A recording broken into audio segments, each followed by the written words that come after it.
Viewers, welcome back in our program ਸੱਚੋ ਸੱਚ।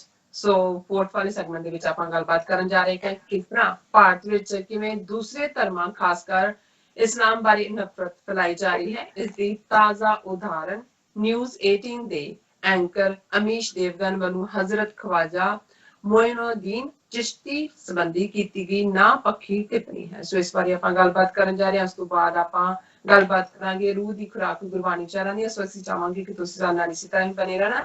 ਦੇਖਣ ਸੁਣ ਲਈ ਤੁਹਾਡਾ ਸਭ ਦਾ ਬਹੁਤ ਬਹੁਤ ਸ਼ੁਕਰੀਆ ਜੀ। ਡਾਕਟਰ ਸਾਹਿਬ ਕੀ ਵਿਚਾਰਾਂਗੇ?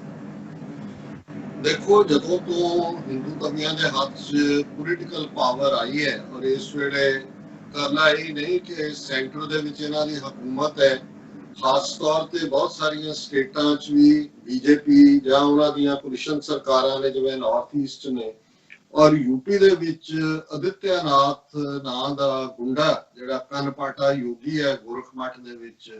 ਪਰ ਇਹ ਜਿਹੜੇ ਕੰਨਪਾਟੇ ਯੋਗੀ ਨੇ ਇਹਨਾਂ ਦਾ ਪੁਰਾਣਾ ਇਤਿਹਾਸ ਵੀ ਗੁੰਡਾਗਰਦੀ ਦਾ ਰਿਹਾ। ਸਾਧਾਂ ਦੇ ਰੂਪ ਦੇ ਵਿੱਚ ਇਹ ਗੁੰਡੇ ਹੀ ਰਹੇ ਨੇ ਔਰ ਅਸੀਂ ਇਵਨ ਸਿੱਖ ਇਤਿਹਾਸ ਦੇ ਹਵਾਲੇ ਨਾਲ ਵੀ ਦੇਖਦੇ ਹਾਂ ਕਿ ਗੋਰਖਮਤਾ ਜਿਸ ਨੂੰ ਕਦੇ ਗੁਰੂ ਨਾਨਕ ਸਾਹਿਬ ਦੀ ਵਿਜ਼ਿਟ ਤੋਂ ਬਾਅਦ ਜਿਹੜਾ ਉਹ ਸਿੱਧਾ ਨੇ ਆਪਣਾ ਸਿਰ ਝੁਕਾ ਦਿੱਤਾ ਸੀ ਉਸ ਵੇਲੇ ਦੇ, ਔਰ ਲੋਕਾਂ ਨੇ ਵੀ ਉਹਨਾਂ ਦਾ ਫਰਾਡ ਦੇਖ ਲਿਆ ਸੀ।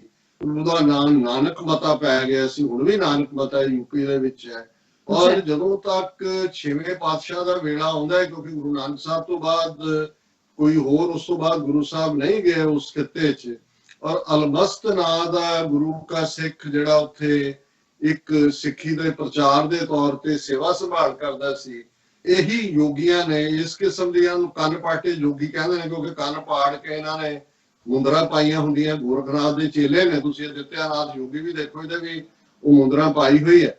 ਇਹਨਾਂ ਨੇ ਉਸ ਸਿੱਖ ਦੀ ਅਲਮਸਤ ਦੀ ਬਹੁਤ ਮਾਰ ਕੁਟਾਈ ਕਰਕੇ ਉਸ ਸਾਰੇ ਨੂੰ ਜਿਹੜਾ ਪਿੱਪਲ ਸੀ ਜਿਹਦੇ ਥੱਲੇ ਗੁਰੂ ਸਾਹਿਬ ਬੈਠੇ ਉਸ ਨੂੰ ਅੱਗ ਲਾ ਦਿੱਤੀ ਸੀ। ਔਰ ਉਹਨੇ ਅਲਮਸਤ ਨੇ ਅਰਦਾਸ ਕੀਤੀ, ਯਾਦ ਕੀਤਾ ਕਿ ਭਾਈ ਮੈਂ ਆਪਣਾ ਫਰਜ਼ ਨਿਭਾਇਆ, ਪਰ ਇਤਿਹਾਸਕ ਯਾਦ ਜਾ ਰਹੀ ਹੈ। ਔਰ ਸਾਡਾ ਇਤਿਹਾਸਕ ਜਿਹੜਾ ਵਰਤਾਂਤ ਹੈ ਵੇਰਵਾ ਦੱਸਦਾ ਹੈ ਕਿ ਕਿਵੇਂ 6ਵੇਂ ਪਾਤਸ਼ਾਹ ਗੁਰੂ ਹਰਗੋਬਿੰਦ ਸਾਹਿਬ ਅੰਮ੍ਰਿਤਸਰ ਤੋਂ ਆਲ ਦਾ ਵੇ ਸਿੱਖਾਂ ਦੇ ਨਾਲ ਯੂਪੀ ਦੇ ਉਸ ਨਾਨਕ ਮੱਦੇ ਦੇ ਮੁਕਾਮ ਤੇ ਆਏ ਔਰ ਉਹਨੂੰ ਅਲਮਸਤ ਨੂੰ ਵੀ ਤਹਫੁਜ਼ ਹੋਇਆ। ਲੇਕਿਨ ਉਹਨਾਂ ਨੇ ਯੋਗੀਆਂ ਨੂੰ ਫੜ ਕੇ ਫਿਰ ਸਾਰਿਆਂ ਨੂੰ ਚੰਗੀਆਂ ਸਜ਼ਾਵਾਂ ਦਿੱਤੀਆਂ, ਜਿਹੜਾ ਵੀ ਇੱਕ ਫਿਰ ਸਿੱਖੀ ਦਾ ਤੌਰ ਤਰੀਕਾ ਹੁੰਦਾ ਹੈ, ਔਰ ਉਸ ਥਾਂ ਨੂੰ ਐਸਟੈਬਲਿਸ਼ ਕੀਤਾ ਵਾਪਸ। ਅੱਜ ਉੱਥੇ ਨਾਨਕ ਮੱਦਾ ਗੁਰਦੁਆਰਾ ਸਾਹਿਬ ਇਤਿਹਾਸਕ ਗੁਰਦੁਆਰਾ। ਸੋ ਜ਼ਾਹਰ ਹੈ, ਮੈਂ ਇਸ ਲਈ ਕਿਹਾ ਵੀ ਇਹ ਜਿਹੜਾ ਇਹ ਇਕੱਲਾ ਜਦੋਂ ਯੋਗੀ ਜਾਂ ਇਹ ਗੋਰਖਨਾਥ ਦੇ ਚੇਲੇ ਗੁੰਡੇ ਵੀ ਨੇ ਨਾਲੋਂ ਨਾਲ, ਈਵਨ ਸਾਧ ਪਰੰਪਰਾ 'ਚ ਵੀ ਇਹਨਾਂ ਦਾ ਗੁੰਡਿਆਂ ਦਾ ਰੋਲ ਰਿਹਾ। ਔਰ ਇਹਨਾਂ ਸਾਰਿਆਂ ਦੀ ਹਮਾਇਤ ਕਰਨ ਵਾਲੇ ਨੇ ਮੀਡੀਆ ਦੇ ਵਿੱਚ ਬੈਠੇ ਲੋਕ, ਕਿਉਂਕਿ ਹਿੰਦੂਤਵਾਦੀ ਆਈਡੀਓਲੋਜੀ ਨੂੰ ਮੀਡੀਆ ਰਾਹੀਂ ਬਹੁਤ ਜ਼ੋਰ ਨਾਲ ਪ੍ਰਚਾਰਿਆ ਗਿਆ। ਔਰ ਇਹ ਮੀਡੀਆ ਦਾ ਹੀ ਅਸਰ ਹੈ ਕਿ ਉਹ ਲਿੰਚਿੰਗ ਹੋਣ, ਉਹ ਲਵ ਜਿਹਾਦ ਦੇ ਨਾਂ ਥੱਲੇ ਮੁਸਲਮਾਨਾਂ ਦਾ ਜਿਹੜਾ ਉਹ ਸ਼ੋਸ਼ਣ ਹੋਏ, ਉਹਨਾਂ ਦੀ ਮਾਰ ਕੁਟਾਈ ਹੋਏ, ਉਹ ਗਊ ਮਾਤਾ ਦੇ ਨਾਂ ਥੱਲੇ ਇਹਨਾਂ ਦੇ ਵਿਜੀਲਾਂਟੇ ਗਰੁੱਪ ਜ਼ੁਲਮ ਕਰ ਰਹੇ ਹੋਣ, ਜਾਂ ਦੇਸ਼ ਧਰੋਹੀ ਦੱਸ ਕੇ ਹਰ ਇੱਕ ਨੂੰ ਪਾਕਿਸਤਾਨੀ ਦੱਸ ਕੇ, ਜਾਂ ਭਾਰਤ ਮਾਤਾ ਕੀ ਜੈ ਕੁਹਾਣ ਦੇ ਨਾਂ ਥੱਲੇ, ਜੈ ਸ਼੍ਰੀ ਰਾਮ ਕੁਹਾਣ ਦੇ ਨਾਂ ਥੱਲੇ। ਸੋ ਇਸ ਕਿਸਮ ਦਾ ਇੱਕ ਇਹਨਾਂ ਦਾ ਮੀਡੀਆ 'ਚ ਬੈਠਾ ਹੋਇਆ ਪੱਕਾ ਹਿੰਦੂ ਤੋਂ ਵੀ ਰੰਗ 'ਚ ਰੰਗਿਆ ਨਿਊਜ਼ 18 ਦਾ ਐਂਕਰ ਹੈ ਅਮੀਸ਼ ਦੇਵਗਨ। ਔਰ ਇਹਨੇ ਕਿਸ ਹੱਦ ਤੱਕ ਜਾ ਕੇ ਇੱਕ ਪਾਸੇ ਤਾਂ ਪੋਲੀਟੀਕਲੀ ਤੁਸੀਂ ਪਾਕਿਸਤਾਨ ਨੂੰ ਨੈਗੇਟ ਕਰਦੇ ਹੋ ਜਾਂ ਕਿਸੇ ਹੋਰ ਪੋਲੀਟੀਕਲ ਏਜੰਡੇ ਨੂੰ, ਉਹ ਸਮਝ ਆ ਸਕਦਾ ਹੈ ਕਿ ਵੀ ਤੁਹਾਡੀ ਇਹ ਹਿੰਦੂਤਵਾਦੀ ਆਈਡੀਓਲੋਜੀ ਹੈ। ਪਰ ਇਸਲਾਮ ਵਿਚਲੇ ਜਿਹੜੇ ਸੂਫੀ ਫਕੀਰ ਜਿਨ੍ਹਾਂ ਨੇ ਪਿਆਰ ਦਾ ਸੁਨੇਹਾ ਦਿੱਤਾ, ਉਹਨਾਂ ਨੂੰ ਦੂਸਰੇ ਵੀ ਉਨਾ ਹੀ ਪਿਆਰ ਕਰਦੇ ਨੇ। ਬੇਸ਼ੱਕ ਉਹ ਇਸਲਾਮ ਦੇ ਦਾਇਰਾਕਾਰ 'ਚ ਰਹੇ ਔਰ ਉਹਨਾਂ ਦੇ ਪਿਆਰ ਦੇ ਸੁਨੇਹੇ ਦੀ ਬਦੌਲਤ ਬਹੁਤ ਸਾਰੇ ਇਸਲਾਮ ਦੇ ਦਾਇਰਾਕਾਰ 'ਚ ਆਏ। ਉਹਨਾਂ ਦੇ ਵਿੱਚ ਅਸੀਂ ਦੇਖਦੇ ਹਾਂ ਕਿ ਦਿੱਲੀ ਦੇ ਵਿੱਚ ਨਿਜ਼ਾਮੁਦੀਨ ਔਲੀਆ ਨੇ ਔਰ ਅਜਮੇਰ ਸ਼ਰੀਫ ਦੇ ਵਿੱਚ ਹਜ਼ਰਤ ਖਵਾਜਾ ਮੋਇਨੂਦੀਨ ਚਿਸ਼ਤੀ, ਉਹਨਾਂ ਦਾ ਬਹੁਤ ਵੱਡਾ ਮੁਕਾਮ ਹੈ। ਇਕੱਲਾ ਮੁਗਲਿਆ ਦੌਰ ਦੇ ਵੇਲੇ ਹੀ ਨਹੀਂ, ਉਸ ਤੋਂ ਪਹਿਲਾਂ ਵੀ ਔਰ ਅੱਜ ਵੀ। ਔਰ ਉਸ ਅਜਮੇਰ ਸ਼ਰੀਫ ਦੀ ਦਰਗਾਹ 'ਚ ਸਾਰੇ ਹੀ ਧਰਮਾਂ ਦੇ ਲੋਕ ਜਿਹੜੇ ਨੇ ਉਹ ਜਾਂਦੇ ਨੇ, ਆਪਣੀਆਂ ਮੰਨਤਾਂ ਵੀ ਮੰਨਦੇ ਨੇ, ਆਪਣਾ ਜਿਹੜਾ ਉਹਨਾਂ ਨੂੰ ਸ਼ਰਧਾ ਦੇ ਫੁੱਲ ਵੀ ਭੇਟ ਕਰਦੇ ਨੇ। ਔਰ ਈਵਨ ਗੁਆਂਢ ਮੁਲਕਾਂ 'ਚੋਂ ਵੀ, ਜੋ ਮੈਨੂੰ ਯਾਦ ਹੈ ਜਦੋਂ ਬੇਨਜ਼ੀਰ ਭੁੱਟੋ ਆਈ ਉਹਦੀ ਇੰਡੀਆ ਵਿਜ਼ਿਟ ਦੇ ਵੇਲੇ, ਜਿਹੜਾ ਅਜਮੇਰ ਸ਼ਰੀਫ ਦਾ ਦਰਗਾਹ ਵੀ ਇੱਕ ਹਿੱਸਾ ਸੀ ਜਿੱਥੇ ਉਹਨਾਂ ਨੇ ਚਾਦਰ ਚੜਾਈ। ਇਵੇਂ ਹੀ ਸ਼ਾਇਦ परवेज मुशर्रफ ਦੇ ਵੇਲੇ ਵੀ ਮੈਨੂੰ ਯਾਦ ਨਹੀਂ ਹੈ, ਬੇਨਜ਼ੀਰ ਦਾ ਮੈਨੂੰ ਵਿਵਿਡਲੀ ਯਾਦ ਹੈ। ਹੁਣ ਇਹ ਜਿਹੜਾ ਨਿਊਜ਼ 18 ਦਾ ਐਂਕਰ ਹੈ ਦੇਵਗਨ, ਇਹ ਪਿਛਲੇ ਦਿਨਾਂ 'ਚ ਇਹਨੇ ਇੱਕ ਜਿਹੜਾ ਇਹਦਾ ਪ੍ਰੋਗਰਾਮ ਹੈ ਜਿਹੜਾ ਮਥੁਰਾ ਔਰ ਕਾਂਸ਼ੀ ਦੇ ਉਸ ਸਾਰੇ ਕੰਟੈਕਸਟ ਜੁੜਿਆ ਹੋਇਆ ਹੈ। 15 ਜੂਨ ਦੀ ਗੱਲ ਹੀ ਆ, ਹਫਤਾ ਪਹਿਲਾਂ ਜਦੋਂ ਕਿ ਤੁਸੀਂ ਦੇਖੋ ਜੁੱਤੀਆਂ ਖਾ ਰਹੇ ਨੇ 4 ਚਫੇਰਿਓਂ, 2 ਦਿਨ ਪਹਿਲਾਂ ਦੀ ਗੱਲ ਹੈ 15 ਜੂਨ ਦਾ, ਕਿ ਭਾਈ ਇਹਨੇ ਉਸ ਆਪਣੇ ਪ੍ਰੋਗਰਾਮ ਦੇ ਵਿੱਚ ਸੂਫੀ ਸੰਤ ਹਜ਼ਰਤ ख्वाजा मोइनुद्दीन चिश्ती ਬਾਰੇ ਉਹਨਾਂ ਨੇ ਕਿਹਾ ਕਿ ਉਹ ਲੁਟੇਰੇ ਸਨ ਔਰ ਇਹ ਧਰਮ ਪਰਿਵਰਤਨ ਕਰਨ ਦੇ ਲਈ, ਹਿੰਦੂਆਂ ਦਾ ਧਰਮ ਤਬਦੀਲ ਕਰਨ ਲਈ ਇਹ ਚਿਸ਼ਤੀ ਲੁਟੇਰਾ ਆਇਆ ਤੇ ਲੋਕਾਂ ਦਾ ਜਿਹੜਾ ਉਹਨਾਂ ਨੇ ਮਜ਼ਹਬ ਬਦਲਿਆ। ਔਰ ਇਹ ਵਾਕਿਆ ਇੱਕ ਵਾਰ ਨਹੀਂ ਕਿ ਤੁਸੀਂ ਸਲਿਪ ਆਫ ਟੰਗ ਕਹੋ, ਬਾਰ-ਬਾਰ ਦੁਹਰਾਇਆ ਗਿਆ। ਹੁਣ ਜ਼ਿਆਦਾ ਤੌਰ ਤੇ ਬੇਸ਼ੱਕ ਜਿਹੜੇ ਉੱਥੋਂ ਦੇ ਗੱਦੀ ਨਸ਼ੀਨ ਨੇ ਦਰਗਾਹ ਸ਼ਰੀਫ ਤੇ ਉਹਨਾਂ ਨੇ ਪੁਲਿਸ ਰਿਪੋਰਟ ਵੀ ਕੀਤੀ ਹੈ, ਹੋਣਾ ਵਾਣਾ ਕੀ ਹੈ, ਪਰ ਮੈਂ ਇਹ ਦੱਸਣਾ ਚਾਹੁੰਦਾ ਹਾਂ ਵੀ ਜਦੋਂ ਅਸੀਂ ਫਰਕ ਦੇਖਦੇ ਕਿ ਕਿਵੇਂ ਕਿਸ ਹੱਦ ਤੱਕ ਜਾ ਕੇ ਇੱਕ ਪਾਸੇ ਪਾਕਿਸਤਾਨ 'ਚ ਇਮਰਾਨ ਖਾਨ ਹਕੂਮਤ ਕੱਲੀ ਇਹੀ ਨਹੀਂ ਕਿ ਉਹਨਾਂ ਨੇ ਸਿੱਖ ਗੁਰਦੁਆਰਾ ਸਾਹਿਬਾਨ ਜਿਹੜੇ ਨੇ ਉਹ ਖੋਲਣੇ ਸ਼ੁਰੂ ਕੀਤੇ ਨੇ ਸਿੱਖਾਂ ਦੇ, ਜਾਂ ਕਰਤਾਰਪੁਰ ਗੁਰਦੁਆਰਾ ਸਾਹਿਬ ਜਾਂ ਕੋਰੀਡੋਰ ਉਸ ਨੂੰ ਮੰਨੇ, ਹਿੰਦੂਆਂ ਦੇ ਮੰਦਰ ਕਈ 600 ਸਾਲ ਪੁਰਾਣੇ ਔਰ ਈਵਨ ਕਟਾਕਸ਼ ਰਾਜ ਦੇ ਵਿੱਚ ਉਹਨਾਂ ਨੂੰ ਖੋਲਣਾ ਹੈ। ਇਧਰ ਸ਼ਾਰਦਾ ਪੀਠ ਕਸ਼ਮੀਰ ਆਜ਼ਾਦ ਕਸ਼ਮੀਰ ਦਾ ਹਿੱਸਾ ਹੈ, ਉੱਥੇ 1000 ਸਾਲ ਪੁਰਾਣਾ ਉਹਨਾਂ ਨੇ ਜਿਹੜਾ ਖੋਲਿਆ ਔਰ ਉਹਦੇ ਚ ਪੂਰਾ ਧਿਆਨ ਰੱਖ ਰਹੇ ਨੇ। ਇਹਦੇ ਬਾਵਜੂਦ ਕਿ ਪਾਕਿਸਤਾਨ ਇੱਕ ਇਸਲਾਮਿਕ ਸਟੇਟ ਹੈ, ਇਸ ਗੱਲ ਨੂੰ ਯਕੀਨੀ ਬਣਾਇਆ ਜਾ ਰਿਹਾ ਹੈ ਕਿ ਅਕਲੀਤਾਂ ਨਾਲ ਸੰਬੰਧਤ ਉਹਨਾਂ ਦੇ ਮਜ਼ਹਬੀ ਥਾਂ, ਉਹਨਾਂ ਦੀਆਂ ਜ਼ਮੀਨਾਂ ਔਰ ਉਹਨਾਂ ਦੇ ਮੁਕਾਮ, ਉਹਨਾਂ ਦੀ ਦੇਖਭਾਲ ਕੀਤੀ ਜਾਏ। ਪਰ ਇਧਰ ਪੂਰਾ ਨਫ਼ਰਤ ਦਾ ਆਲਮ ਹੈ।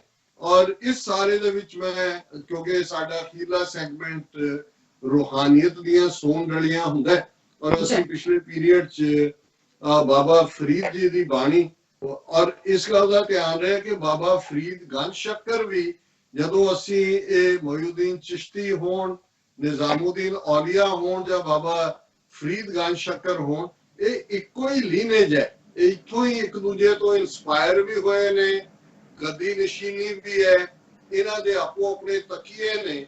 ਔਰ ਇਸ ਸਾਰੇ ਦਾ ਜਿਹੜਾ ਉਹਨਾਂ ਦਾ ਪ੍ਰਚਾਰ ਹੈ ਉਹ ਪਿਆਰ ਦਾ, ਇਨਸਾਨੀਅਤ ਦਾ, ਔਰ ਇਹੀ ਕਾਰਨ ਹੈ ਕਿ ਜਿਹੜਾ ਸੂਫੀ ਇਸਲਾਮ ਦੇ ਵਿੱਚ ਜਿਹੜਾ ਉਹਨਾਂ ਦਾ ਕੋਰ ਹੈ ਉਹ ਮੁਹੱਬਤ ਹੈ। ਔਰ ਉਸ ਮੁਹੱਬਤ ਦੇ ਮੈਸੇਜ ਨੇ ਜਿੱਥੇ ਕੋਈ ਜ਼ਾਤ, ਰੰਗ ਜਾਂ ਨਸਲ ਦੀ ਜਿਹੜਾ ਉਹ ਵਿਤਕਰਾ ਨਹੀਂ ਹੈ, ਕਿਉਂਕਿ ਮੁਹੱਬਤ ਦਾ ਇਸ਼ਕ ਹਕੀਕੀ, ਰੱਬ ਦੀ ਜਿਹੜੀ ਹੈ ਉਹ ਲੁਕਾਈ, ਰੱਬ ਦੀ ਖਲਕਤ, ਉਸ ਦਾ ਰੱਬ ਦੇ ਨਾਲ ਜੁੜਨਾ ਪਿਆਰ ਦੇ ਨਾਲ।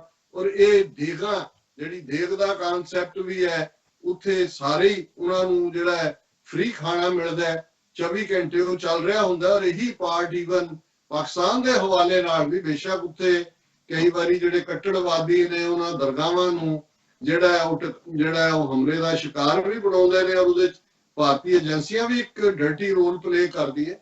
ਪਰ ਇਸੇ ਤਰ੍ਹਾਂ ਦਾਤਾਗੰਜ, ਲਾਹੌਰ ਹੋਏ ਜਾਂ ਸਿੰਧ ਦੇ ਵਿੱਚ ਪੀਰ ਪਿਠਾਈ ਹੋਏ, ਜਿੱਥੇ 24 ਆਵਰਸ ਫੂਡ ਵੀ ਹੈ ਔਰ ਜਿਹੜਾ ਰੱਬ ਨਾਲ ਜੁੜਨ ਵਾਲਾ। ਔਰ ਇਹਨਾਂ ਸਾਰੀਆਂ ਥਾਵਾਂ ਦੇ ਉੱਤੇ ਖਾਸ ਤੌਰ ਤੇ ਸੂਫੀਆਂ ਨੇ ਕਵਾਲੀ, ਜਿਹੜੀ ਅਮੀਰ ਖੁਸਰੋ ਦੇ ਨਾਲ ਜਿਸ ਨੂੰ ਜੁੜਿਆ ਜਾਂਦਾ 12ਵੀਂ 13ਵੀਂ ਸਦੀ, ਔਰ ਕਿਹੜਾ ਇਧਰਲੇ ਦੋਵੇਂ ਸਾਡੇ ਸਬ ਕੰਟੀਨੈਂਟ ਦੇ ਮੁਲਕਾਂ ਦੇ ਵਿੱਚ, ਭਾਰਤ ਪਾਕਿਸਤਾਨ 'ਚ ਕਿਹੜਾ ਗਵਈਆ ਭਾਰਤ ਵਾਲੇ ਪਾਸੇ ਵੀ ਜਿਹੜਾ ਅਮੀਰ ਖੁਸਰੋ ਨੂੰ ਛੱਡ ਕੇ ਤੇ ਫਿਰ ਉਹ ਕਹੇ ਕਿ ਉਹਨੇ ਗਾਇਕੀ ਕਰਨੀ ਹੈ ਜਾਂ ਗਾਇਕੀ ਸਿੱਖਣੀ ਹੈ। ਸੋ ਜ਼ਾਹਰ ਹੈ ਕਿ ਇਹਨਾਂ ਸਾਰਿਆਂ ਦੇ ਵਿੱਚ ਇਹਨਾਂ ਨੇ, ਸੂਫੀਆਂ ਨੇ ਲੋਕਲ ਜ਼ਬਾਨ ਨੂੰ ਵੀ ਅਪਣਾਇਆ, ਰੱਬ ਦਾ ਮੈਸੇਜ ਦੇਣ ਦੇ ਲਈ ਮੁਹੱਬਤ ਦਾ ਪੈਗਾਮ ਵੀ ਦਿੱਤਾ ਹੈ। ਔਰ ਮਿਊਜ਼ਿਕ ਜਿਹੜਾ ਇੱਕ ਵੱਡਾ ਇੱਕ ਆਰਟ ਹੈ, ਉਸ ਦੇ ਵਿੱਚ ਵੀ ਬਹੁਤ ਵੱਡੀ ਕੰਟਰੀਬਿਊਸ਼ਨ ਹੈ। ਔਰ ਜਦੋਂ ਅਸੀਂ ਬਾਬਾ ਫਰੀਦ ਗੰਜ ਸ਼ੱਕਰ ਦੀ ਗੱਲ ਕਰਦੇ, ਉਹਨਾਂ ਦੇ 3 ਸ਼ਲੋਕ ਜਿਹੜੇ ਅਸੀਂ ਅੱਜ ਵਿਚਾਰ ਅਧੀਨ ਲਿਆਵਾਂਗੇ, ਉਹਨਾਂ ਦੇ ਵਿੱਚ ਅਸੀਂ ਜਿਹੜਾ ਉਹਨਾਂ ਦਾ ਇੱਕ ਸ਼ਲੋਕ ਹੈ, ਫਰੀਦਾ ਜਾਂ ਲੱਭ ਤਾਂ ਨੇਹੋ ਕਿਆ, ਲੱਭ ਤਾਂ ਕੂੜਾ ਨੇਹੋ, ਖਿੱਚਰ ਝੱਤ ਲੰਘਾਈ ਹੈ, ਛੱਪਰ ਟੁੱਟੈ ਮੇਹੋ। ਹੁਣ ਇਹ ਅਗੇਨ ਜਿਵੇਂ ਮੈਂ ਕਿਹਾ ਕਿ ਇਹ ਸੂਫੀਆਂ ਦਾ ਕਰਕਸ ਮੈਸੇਜ ਦਾ ਪਿਆਰ। ਬਾਬਾ ਫਰੀਦ ਕਹਿੰਦੇ ਨੇ ਕਿ ਵੀ ਜੇ ਤੂੰ ਪਿਆਰ ਕਰਦੇ ਰੱਬ ਦੇ ਨਾਲ, ਤੇਰਾ ਨੇਹ ਹੈ, ਲਹਿੰਦੀ ਪੰਜਾਬੀ ਚ ਵੀ ਅਸੀਂ ਵੀ ਨੇਹ, ਮੁਹੱਬਤ, ਪਿਆਰ, ਸਨੇਹ, ਇਹ ਸਾਰੇ ਲਫ਼ਜ਼ ਇਸਤੇਮਾਲ ਕਰਦੇ ਹਾਂ। ਤੇ ਬਾਬਾ ਫਰੀਦ ਕਹਿੰਦੇ ਨੇ ਜਾ ਲੱਭ ਤਾਂ ਨੇਹੋ ਕਿਹਾ, ਕਿ ਲੱਭ ਕਹਿੰਦੇ ਨੇ ਗਰੀਡ ਨੂੰ, ਲਾਲਚ ਨੂੰ, ਲੋਭ ਨੂੰ। ਲੋਭ ਦਾ ਬਰੀਫ ਲੱਭ ਹੈ ਕਿ ਜੇ ਤੇਰੇ ਅੰਦਰ ਦੁਨੀਆ ਦੀਆਂ ਚੀਜ਼ਾਂ ਦੀ, ਦੁਨੀਆ ਦੀਆਂ ਸ਼ੈਆਂ ਦੀ ਜਿਹੜੀ ਹੈ ਉਹ ਲਾਲਚ ਹੈ, ਤੇ ਫਿਰ ਤੇਰਾ ਪਿਆਰ ਕਿਵੇਂ ਪੁੱਗੇਗਾ ਰੱਬ ਦੇ ਨਾਲ? ਫਿਰ ਤੇਰਾ ਪਿਆਰ ਸੱਚਾ ਨਹੀਂ ਹੈ। ਜਿਹੜਾ ਰੱਬ ਨਾਲ ਜੁੜਿਆ ਹੋਇਆ ਹੈ ਉਹ ਤਾਂ ਦੁਨੀਆ ਨੂੰ ਕੁਝ ਨਹੀਂ ਜਾਣਦਾ। ਜਿਵੇਂ ਅਲਾਮਾ ਇਕਬਾਲ ਜਦੋਂ ਕਹਿੰਦੇ ਨੇ ਕਿ ਭਾਈ ਉਹ ਜਿਹੜੀ ਹੈ ਉਹ ਸ਼ਾਨੇ ਸਿਕੰਦਰੀ, ਸਿਕੰਦਰ ਦੀ ਸ਼ਾਨ ਕੀ ਹੈ ਇੱਕ ਫਕੀਰ ਦੀ ਨਜ਼ਰ ਦੇ ਸਾਹਮਣੇ।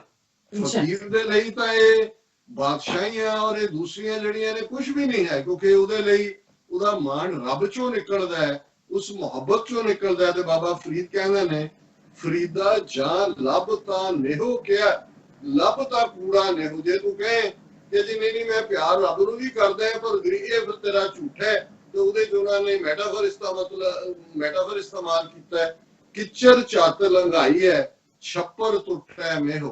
ਕਿ ਭਾਈ ਤੂੰ ਇੱਕ ਉਸ ਛੱਪਰ ਦੇ ਥੱਲੇ ਬੈਠਾ ਜਿਹੜਾ ਉੱਤੋਂ ਟੁੱਟਿਆ ਹੋਇਆ, ਮੀਂਹ ਪੈ ਰਿਹਾ, ਤੇ ਕਿੰਨੀ ਕੁ ਦੇਰ ਇਹ ਦੋਗਲਾਪਨ, ਡਾਈਕੋਟਮੀ ਕਿ ਦੁਨੀਆ ਦੇ ਨਾਲ ਵੀ ਗਰੀਡ ਚ ਫਸਿਆ ਹੋਇਆ ਰੱਬ, ਇਹ ਪੁੱਗਣਾ ਨਹੀਂ ਹੈ। ਜਿਵੇਂ ਟੁੱਟੇ ਛੱਪਰ ਦੇ ਥੱਲੇ ਜਿੱਥੇ ਮੀਂਹ ਪੈ ਰਿਹਾ, ਬਹੁਤਾ ਵਕਤ ਝੱਤ ਨਹੀਂ ਲਗਾਇਆ ਜਾ ਸਕਦਾ। ਇਵੇਂ ਤੂੰ ਇਸ ਕਿਸਮ ਦੀ ਜਿਹੜੀ ਹੈ ਦੁਬਿਧਾ ਦੇ ਵਿੱਚ ਜੀ ਕੇ ਕੋਈ ਹਾਸਲ ਨਹੀਂ ਕਰੇਗਾ। ਔਰ ਦੂਸਰਾ ਫਿਰ ਇਹ ਲੱਭ ਚ ਫਸੇ ਹੋਇਆ ਨੂੰ ਹੈ, ਤੇ ਦੂਜੇ ਜਿਹੜੇ ਦੁਨੀਆ ਦੇ ਨੂੰ ਜਿਹੜਾ ਲੱਤ ਮਾਰ ਦਿੰਦੇ ਨੇ, ਜੰਗਲਾਂ 'ਚ ਚਲੇ ਜਾਂਦੇ ਨੇ, ਫਕੀਰ ਹੋ ਜਾਂਦੇ ਨੇ ਜਾਂ ਸੰਨਿਆਸੀ ਹੋ ਜਾਂਦੇ ਨੇ, ਪਰ ਅੰਦਰੋਂ ਉਹਨਾਂ ਦੀ ਦੁਨੀਆ ਦਾ ਮੋਹ ਟੁੱਟਦਾ ਨਹੀਂ, ਉਹਨਾਂ ਦੀ ਯਾਦ ਦਹਾਨੀ ਹੈ ਫਰੀਦਾ ਜੰਗਲ ਜੰਗਲ ਕਿਆ ਭਾਵੇਂ ਵਣ ਕੰਡਾ ਮੋੜੇ, ਵਸੀ ਰੱਬ ਹਿਆਲੀ ਹੈ ਜੰਗਲ ਕਿਆ ਟੂੰਡੇ। ਕਿ ਵੀ ਤੂੰ ਜੰਗਲਾਂ 'ਚ ਤੁਰ ਕੇ ਤਾਂ ਜਿਹੜੇ ਉਹ ਘਾਹ ਦੇ ਤਿਣਕੇ ਨੇ ਉਹਨਾਂ ਨੂੰ ਹੀ ਤੂੰ ਜਾਂ ਮੋੜ ਰਿਹਾ ਜਾਂ ਮੁੜਿਆਂ ਨੂੰ ਸਿੱਧੇ ਕਰ ਰਿਹਾ, ਕਿਉਂਕਿ ਤੁਹਾਡੇ ਪੈਰਾਂ ਥੱਲੇ ਉਹ ਲਤਾੜੇ ਜਾ ਰਹੇ ਨੇ। ਫਰੀਦਾ ਜੰਗਲ ਜੰਗਲ ਕਿਆ ਭਾਵੇਂ ਵਣ ਕੰਡਾ ਮੋੜੇ, ਕਿ ਜੰਗਲ ਨੂੰ ਗਾੜ ਦਾ ਕੀ ਫਾਇਦਾ ਹੈ, ਕਿਉਂਕਿ ਤੂੰ ਉੱਥੇ ਤਾਂ ਉਹਨਾਂ ਨੂੰ ਲਤਾੜ ਹੀ ਰਿਹਾ ਕਿਣਕਿਆਂ ਨੂੰ, ਉਹਦੇ ਚ ਕੋਈ ਰੱਬ ਤਾਂ ਨਹੀਂ ਤੈਨੂੰ ਹਾਸਿਲ ਹੋ ਰਿਹਾ। ਰੱਬ ਤਾਂ ਤੇਰੇ ਅੰਦਰ ਸੀ, ਵਸੀ ਰੱਬ ਹਿਆਲੀ ਹੈ, ਹੀ ਦੇ ਵਿੱਚ ਦਿਲ ਦੇ ਵਿੱਚ ਰੱਬ ਵਸਦਾ ਸੀ।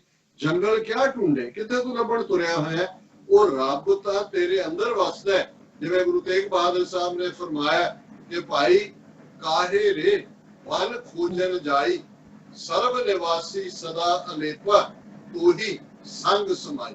ਤੇ ਜਿੱਥੇ ਲੱਭਦਾ ਫਿਰਦਾ ਹੈ ਰੱਬ ਨੂੰ, ਉਹ ਹਰ ਥਾਂ ਤੇ ਪ੍ਰੈਜ਼ੈਂਟ, ਸਰਵ ਵਿਆਪੀ, ਓਮਨੀ ਪ੍ਰੈਜ਼ੈਂਟ, ਉਹ ਤੇਰੇ ਅੰਦਰ ਵੀ ਵਸਿਆ ਹੋਇਆ ਹੈ। ਤੇ ਅਖੀਰਲਾ ਸ਼ਲੋਕ ਕਿ ਭਾਈ ਕਿਵੇਂ ਜਿਹੜੀ ਜੇ ਸਾਡੀ ਜ਼ਿੰਦਗੀ ਰੱਬ ਦੀ ਮੁਹੱਬਤ ਚ, ਇਬਾਦਤ ਚ, ਯਾਦ ਨਹੀਂ ਗੁਜ਼ਰਦੀ, ਬਚਪਨ, ਜਵਾਨੀ ਤੇ ਫਿਰ ਬੁਢਾਪਾ ਆ ਜਾਂਦਾ ਹੈ, ਤੇ ਬੁਢਾਪਾ ਕਿੰਨੀ ਬੇਬਸੀ ਦਾ ਆਲਮ ਬਣ ਜਾਂਦਾ ਹੈ। ਉਸ ਨੂੰ ਬਾਬਾ ਫਰੀਦ ਫਰਮਾਉਂਦੇ ਨੇ ਫਰੀਦਾ ਇਨੀ ਨਿੱਕੀ ਜੰਗੀ ਹੈ, ਹਲ ਡੂੰਗਰ ਭਵਿਓ, ਅੱਜ ਫਰੀਦਾ ਕੁਜੜਾ ਸਹਿ ਕੋਹਾਂ ਥੀਓ। ਬਾਬਾ ਫਰੀਦ ਕਹਿੰਦੇ ਨੇ ਕਿ ਇਹਨਾਂ ਨਿੱਕੀਆਂ ਨਿੱਕੀਆਂ ਜੰਗਾਂ ਦੇ ਨਾਲ, ਲੱਤਾਂ ਦੇ ਨਾਲ ਮੈਂ ਕਿੰਨੀ ਧਰਤੀ ਗਾਈ, ਥਲ ਧਰਤੀ, ਡੂੰਗਰ ਪਹਾੜ ਨੂੰ ਕਹਿੰਦਾ ਕਿ ਕਿੰਨਾ ਭਵਿਓ, ਮੈਂ ਕਿੰਨਾ ਭੋਇਆ, ਕਿੰਨਾ ਚਾਰਜ ਫੇਰਾ, ਇਹ ਨਿੱਕੀਆਂ ਨਿੱਕੀਆਂ ਲੱਤਾਂ ਦੇ ਨਾਲ ਫਰੀਦਾ ਇਨੀ ਨਿੱਕੀ ਜੰਗੀ ਹੈ, ਥਲ ਡੂੰਗਰ ਭਵਿਓ, ਪਹਾੜ ਨੂੰ ਡੂੰਗਰ ਕਹਿੰਦੇ ਨੇ, ਇਸ ਲਈ ਪਹਾੜਾਂ ਦੇ ਰਹਿਣ ਵਾਲਿਆਂ ਨੂੰ ਡੋਗਰਾ ਲਫ਼ਜ਼ ਇੱਥੋਂ ਹੀ ਆਇਆ ਹੈ ਕਿ ਇਹ ਪਹਾੜ ਦੇ ਰਹਿਣ ਵਾਲੇ। ਕਿ ਵੀ ਮੈਂ ਇਹਨਾਂ ਨਿੱਕੀਆਂ ਲੱਤਾਂ ਦੇ ਨਾਲ ਕਿੰਨੀ ਧਰਤੀ ਗਾਈ ਹੈ, ਕਿੰਨੇ ਪਹਾੜ ਮੈਂ ਚੜ੍ਹੇ, ਤੇ ਅੱਜ ਮੇਰਾ ਕੀ ਹਾਲ ਹੈ। ਅੱਜ ਫਰੀਦਾ ਕੁਜਾ ਲੁੱਟਾ, ਉਹ ਪਿਆ ਕਮਰੇ ਦੇ ਇੱਕ ਖੂੰਜੇ ਚ, ਤੇ ਬਾਬਾ ਫਰੀਦ ਕਹਿੰਦੇ ਨੇ ਕਿ ਮੇਰੇ ਚ ਇੰਨੀ ਹਿੰਮਤ ਨਹੀਂ ਹੈ ਕਿ ਮੈਂ ਉਹਨੂੰ ਜਾ ਕੇ ਚੁੱਕ ਲਾਂ। ਮੈਨੂੰ ਇਵੇਂ ਜਾਪਦਾ ਹੈ ਕਿ ਉਹ ਸਾਹਮਣੇ ਪਿਆ ਮੇਰਾ ਕੁਜਾ ਵੀ, ਮੇਰਾ ਲੋਟਾ ਵੀ, ਚਾਹੇ ਕੋਹਾਂ ਥੀ ਹੋਮ, ਕਿ ਜਿਵੇਂ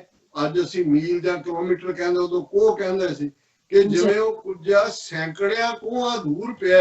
ਇਹ ਹੈ ਬੁਢਾਪੇ ਦੀ ਹਾਲਤ तो ये जदों इस किस्म की याद दहानी करवाई जाती है रब दे बंदियां वालों, तो फिर इसका मतलब यही होता है जिवें कबीर साहब ने फरमाया, कल करे सो आज कर, आज करे सो ताल, पाछे कछु ना होएगो, जो सिर पर पहुंचियो काल। ये जो तू कल करना सोचदा है कि कोई नहीं अजे बड़ा वक्त पिया, अजे तो असी जवानी च है, जेड़ा तू कल करना है वो अज कर। जे तुहानू लगदा है कि अज भी अजे बड़ा दिन पिया, नहीं, आज करे सो ताल हुणे कर। तो मतलब ये है भी जदों तुहानू इस गल दी समझ आ गई है कि ये दुनिया दुनिया मुकाम फानी, ये फानी मुकाम है, ते फिर वक्त जाया ना करो, हकीकत दे नाल जुड़ो। रब दी याद असल हकीकत है और इस दे नाल ही तुहानू सुख चैन आराम आनंद मिलदा है। बाकी असी जिस दुनिया दे लई अपना दीन गवांदे हैं, ईमान छड्डदे हैं, उस बारे भी बाबा कबीर कहंदे ने, दीन गवाया दुनी स्यों, दुनी न चाली साथ, पाए कुहाड़ा मारिया गाफल अपने हाथ। के जिस दुनिया दे लई असी दीन गवांदे हैं उस दुनिया ने नाल नहीं निभना, और असी गाफल हुंदा है जिहड़ा सुत्ता पिया माया दी नींद दे विच, असी अपने पैरां ते आप ही कुहाड़ा मार रहे हैं, अपने पैरां नूं आप ही वढ रहे हैं, कुहाड़ा मार रहे हैं कि असी देख रहे हैं कि हकीकत की है, पर उस वालों असी अखां बंद कीतियां होईयां ने और असी गवाचे हुए हैं। बहती जात कदे दृष्ट ना तारत, ये जो सब है चल रही है जिंदगी, और उस हकीकत नूं असी देखण नूं तैयार नहीं है। असी कूड़ दे विच, झूठ दे विच, लब दे विच, लोभ दे विच, लस्ट दे विच, अनाह दे विच अपनी जिंदगी बतीत कर दिंदे, गवाचे हुए जिहड़ा साडी सारी जिंदगी गुजर जाती है। ये अज दा विचार। जी डॉक्टर साहब, थोड़ा बहुत बहुत शुक्रिया, तुसीं अज दे अहम इशू ते अज दा विचार साडे दर्शਕਾਂ ਨਾਲ ਸਾਂਝਾ ਕੀਤਾ। ਇਸ ਨਾਲ ਆਪਣੇ ਵਿਊਜ਼ ਕਰਨ ਲਈ ਇਜਾਜ਼ਤ। ਵਿਊਅਰਸ, ਸਾਡੇ ਪ੍ਰੋਗਰਾਮ ਦਾ ਸਮਾਂ ਇੱਥੇ ਹੀ ਸਮਾਪਤ ਹੁੰਦਾ। ਤੁਸੀਂ ਆਪਣੀ ਰਾਏ ਤੇ ਸੁਝਾਅ ਸਾਨੂੰ ਭੇਜਣਾ ਨਾ ਭੁੱਲਣਾ ਸਾਡੇ ਇਸ ਪਤੇ ਤੇ sosh@tv.tv ਤੇ ਅਸੀਂ ਆਪਣਾ ਪ੍ਰੋਗਰਾਮ ਲੈ ਕੇ ਫਿਰ ਦੁਬਾਰਾ ਤੁਹਾਡੇ ਸਨਮੁਖ ਹੋਵਾਂਗੇ। ਤਦ ਤੱਕ ਲਈ ਮੈਨੂੰ ਤੇ ਆਪਣਾ ਸੁਣਾ ਦਿਆ ਦੋ। ਦੇਖਦੇ ਰਹੋ TV 84। ਬੁਲਾ ਦਿਓ ਫਤਿਹ। ਵਾਹਿਗੁਰੂ ਜੀ ਕਾ ਖਾਲਸਾ, ਵਾਹਿਗੁਰੂ ਜੀ ਕੀ ਫਤਿਹ।